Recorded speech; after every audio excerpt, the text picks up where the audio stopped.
Welcome back to the Land Rover Show. Today's episode is going to be all about the handbrake, about putting it together, putting the pads on, setting it up, and getting it installed. So thank you for everybody that subscribes, likes, and comments, and to all the new subscribers. Thank you, welcome, and I hope you enjoy this. And here's everything you wanted to know about the handbrake, or emergency brake if you're in America. That you wanted to know or you didn't want to know. So enjoy the show. Thank you. So today we're going to be looking at the emergency brake. So I know I mentioned this before, but there's the part number.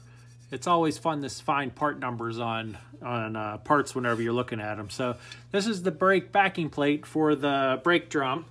The brake drum, the handbrake is what it's for. But right now I'm looking at the overly complicated way to get this brake piece on. So this is the inside, that's the outside. So this is the top one that goes onto here. So I got my handy dandy repair manual. This is the parts catalog, which has every part that you ever need. So I'm looking here, and these are the pieces of parts that we're putting together right here for the handbrake. So there's three pieces that go together. 1, 2, and 3. And I see this looks to be the most complicated way ever to put a simple handbrake lever on. So this is what I found. I found one picture, which I'll put up on the screen right now.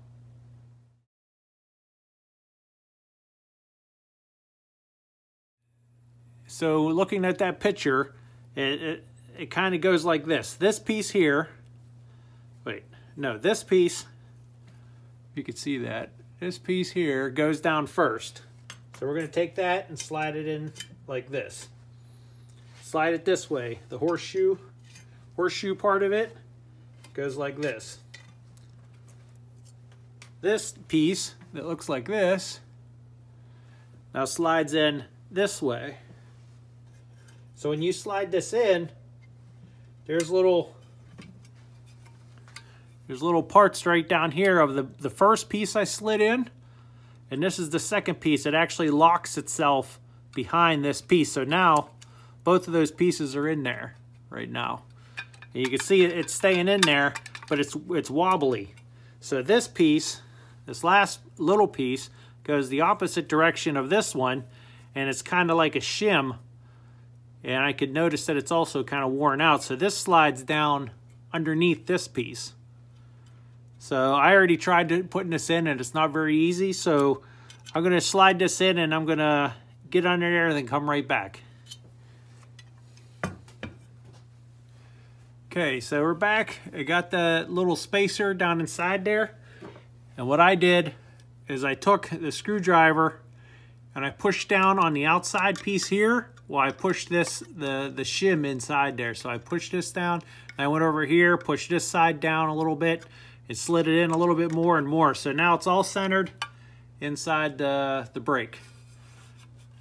So there you go. There's the other side. So it's in there. It still wiggles around, but it's not really a tight fit in there.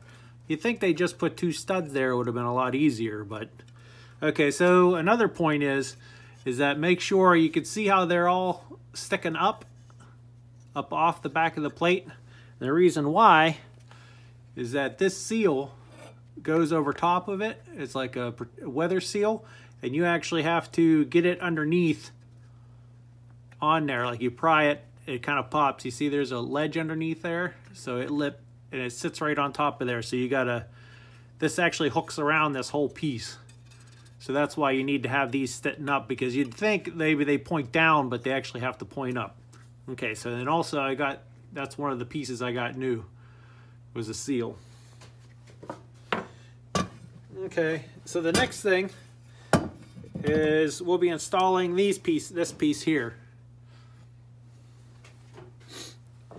And let me show you, I'll show you down on the table here.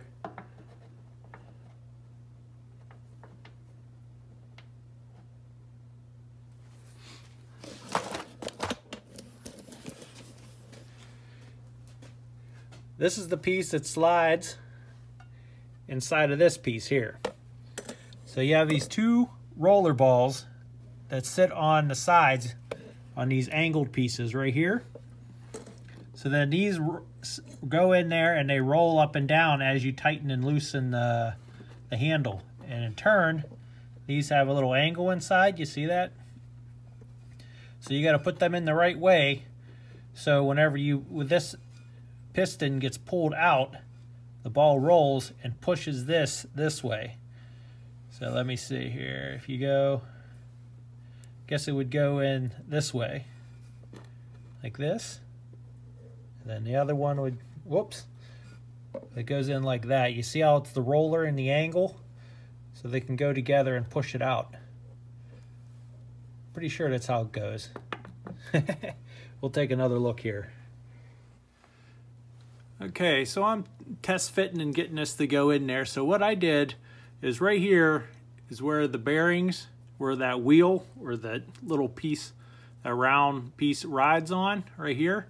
So what I did, you can see that, I took a Sharpie and I drew a black line going across from here to here, and it shows from the center of this piece to the center of this piece. So then I know if that's straight, when I put it inside of here, because then I'll know there that that's where that I have this piece in there straight.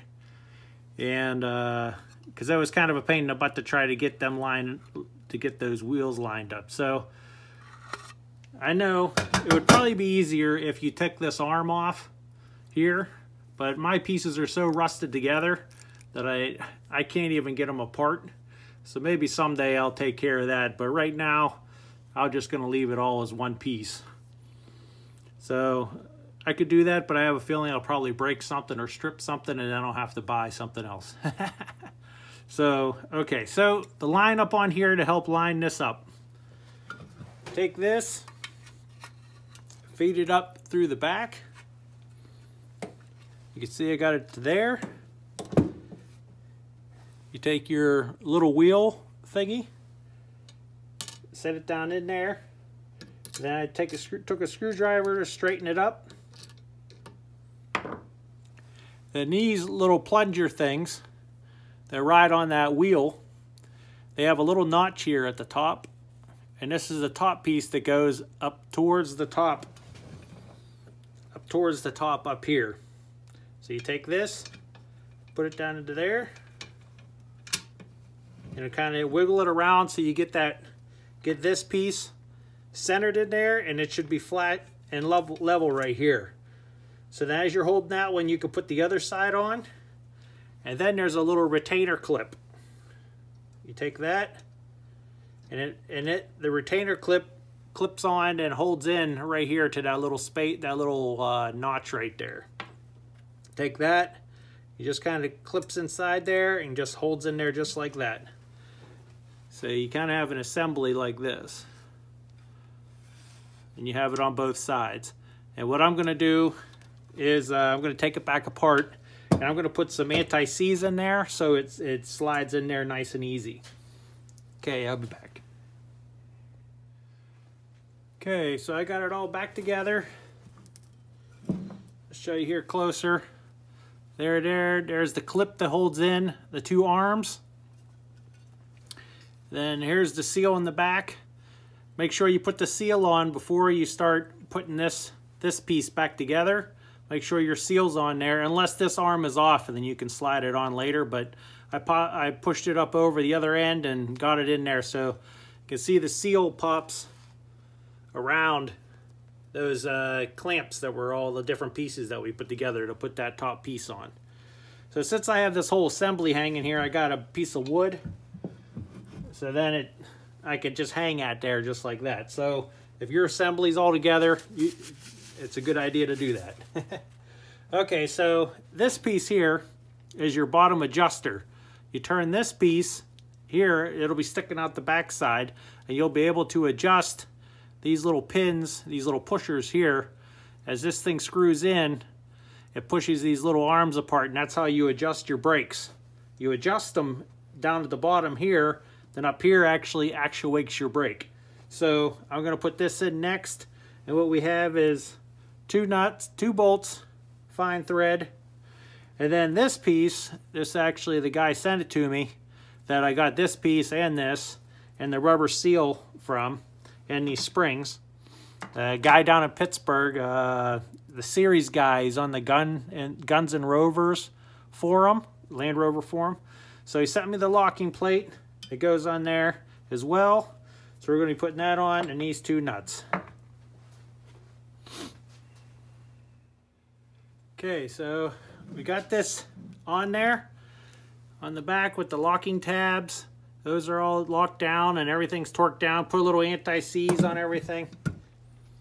Okay, so we got our springs and we got our brake shoes going on next. So you can see here, here's the original one and the other one that broke off. So I got these ones, and they look like, I think they're the later Defender ones, or so you can see they're just a different style, but hopefully they'll be pretty strong, because this one bends pretty easy. This one's pretty hard to bend these, so we'll see. It'll just make the brake shoes fit in there better. So next thing with these, I'm pretty sure that this part up here goes towards the top and this goes towards the bottom. So whenever it gets squeezed, yeah, it look like they fit in there right like that. So whenever it squeezes out, it squeezes up towards the top of the brake shoe. So these ones, they go back behind it like this. And this one goes up back behind like this as well. See, they lock in there like that, and another spring goes down here. So I'm gonna fit these in there next. Okay, so I got the brake shoes on. I pried them up over, got one brake shoe on, got the springs underneath the other one. I started on the bottom one and put that one in, and then pushed up and over and got it hooked onto this one. So brake is all together now. And this piece is your, I guess it's an oil splash that goes inside here when you bolt it in. And whenever I took it apart, there was no gasket on here. According to the book, whenever you look in there, they actually have a paper gasket in between. They actually call it the oil, what do they call it? The joint washer for oil catcher. So I don't know if that's supposed to be a thicker type of material, but I'm going to make a gasket for it to put it on there. So it'll go underneath here, you go in between here and here. So that's what I'm going to do next. Interesting little thing. Well, I made this gasket to go onto here, to go underneath the catch. And what I did is I just traced it over top of cork. So you have a cork gasket in between there. So I did a test fit because this is supposed to be an oil catcher, but what this is, it's actually an oil deflector. And this piece here, whenever it bolts onto the transmission, there's a little slit down here. And this piece, this goes against the transmission, there's a little slit down here. So you put your... This is the notch that I'm talking about on the back of the transfer case. And it's not the transmission, it's the transfer case. Now back to your regularly scheduled program. This goes against the transmission. There's a little slit down here. So you put your gasket on, and this actually spaces this up off enough so if you get an oil leak, your oil seal goes bad, it won't get all over the place like this one was. This was completely caked. It'll run down and it'll go down into the little crack that's in the case of the transfer case. There's a little slit inside there. So if it leaks, it'll go down in there. So when I took this apart, this gasket wasn't there. So this was actually resting right on top of the crack, because this is actually flush mount, and then this sits on top. This was sitting on top, so all the fluid was just able to run all over inside of the transfer, inside of the brake thing. So that's why it was completely caked with oil. So I think having a thick cork gasket like this on there, and then putting this on. This will space it off enough that any fluid comes out and drips, it'll drip back off the transfer case. So I'm going to put sealant on both sides of this, just a little some tacky cement, and I'm gonna mount this up to the transmission with all the pieces and parts and good old Whitworth bolts. So I got the handbrake on, and it looks really great. I'm really happy how it turned out with that cork gasket behind there and everything. I had to use a little blue Loctite on the studs because once the cork was on there, I didn't have enough threads to put on a lock washer, so I put blue Loctite on those, and so that's all together. And like I said before, this was already attached to the arm, so I put that on. The bolts over here, those are two 4-inch bolts, 4-inch 3/8 bolts that I used. Go through here, and now see it moving. Now it works. Well, it worked before, but now it's it's not broken. All right, so the next thing I'm going to be doing is putting the drive flange on and the brake drum. So that's what I'm going to do next. All right, got the brake drum on. I got the nut on with the cotter pin, torqued down to 85 foot-pounds. And the way I got this from spinning and rotating is I adjusted the brakes back here, the handbrake. Then I took a floor jack over here with a piece of wood, and I lifted up the arm here to actuate the handbrake. So I did that, and then it locked it down, and I was able to tighten down the drum bolts, nuts or whatever, and I could torque this down to 85. And then I just took off the floor jack, and now it spins freely again. So the handbrake's working pretty good, and it's already adjusted. Okay, so this will be the end of this video. Thank you very much for subscribing and liking, and please subscribe and follow to get more of the Land Rover restoration. Still plenty to do, lots to do.